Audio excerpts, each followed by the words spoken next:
ঢাকা বিশ্ববিদ্যালয়ের উপাচার্য মহোদয় বরাবর আমাদের দাবিগুলো পেশ করছি। আমাদের আজকের বিষয় পরিচয় শনাক্তকরণে ফিঙ্গারপ্রিন্টের ব্যবস্থাকরণ ও পুরো শিক্ষকের সামনে মুখ খুলতে বাধ্য না করার দাবি প্রসঙ্গে। মহোদয়, বিনীত আবেদন এই যে আমরা জানি ঢাকা বিশ্ববিদ্যালয় এই দেশের সর্বোচ্চ বিদ্যাপীঠ, সাথে সাথে দেশ ও জাতির অধিকার আদায়ে এই বিশ্ববিদ্যালয়ের আছে গৌরবময় অবদান।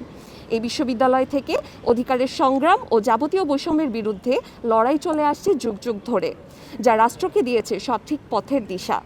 উপকৃত হয়েছে পুরো জাতি।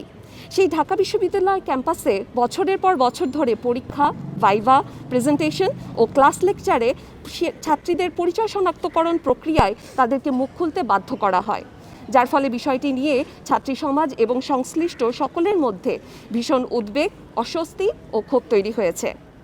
বিগত স্বৈরাচারী সরকারের আমলে বিষয়টি সমাধানের জন্য একবার স্মারকলিপি দেওয়া হয়েছিল, কিন্তু কোনো অগ্রগতি আমরা দেখিনি, যা ছিল খুবই দুঃখজনক।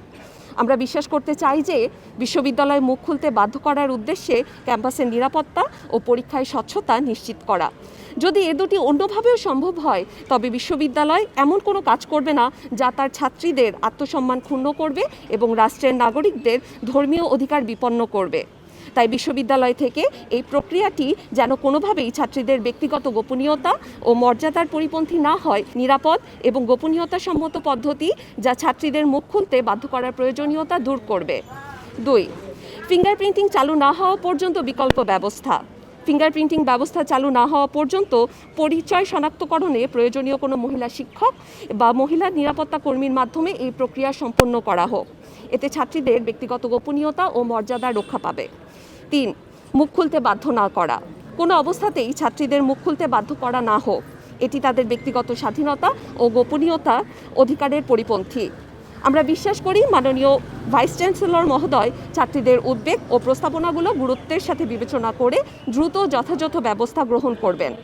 আমাদের দাবি, আগামী 3 মাসের মধ্যে ফিঙ্গারপ্রিন্টিং ব্যবস্থা নিশ্চিত করা এবং আগামী 2 সপ্তাহের মধ্যে ছাত্রীদের পরিচয় নিশ্চিত যেন শিক্ষার্থীদের বা মহিলা কর্মীদের দ্বারা করা হয় এবং সবার সামনে ছাত্রীদেরকে মুখ খুলতে বাধ্য না করা হয় তা নিশ্চিত করা। ঢাকা বিশ্ববিদ্যালয় যেন সর্বদা একটি নিরাপদ, আধুনিক এবং সবার অধিকারের প্রতি শ্রদ্ধাশীল পরিবেশ বজায় থাকে তা নিশ্চিত করার জন্য আমরা আপনাদের দৃষ্টি আকর্ষণ করছি।